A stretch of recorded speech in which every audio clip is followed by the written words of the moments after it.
You ask Tiger to calculate. This deals with finding the midpoint between 2 points. The midpoint between the 2 points is negative 62.513.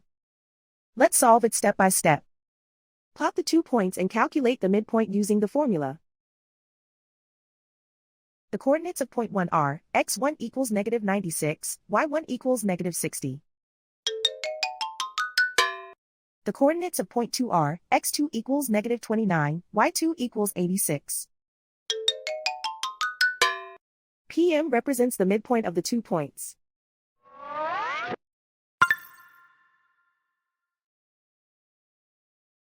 Use the x values in the midpoint formula to find the midpoints x. x1 equals negative 96.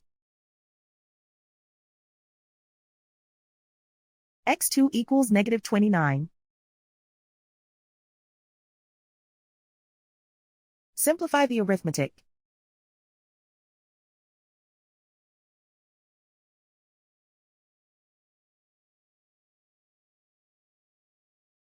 Use the y values in the midpoint formula to find the midpoints y.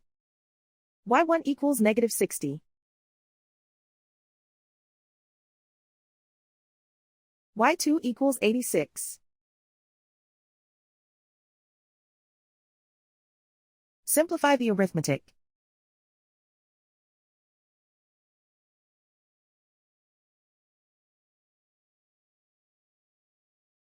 And so, the midpoint is negative 62.513.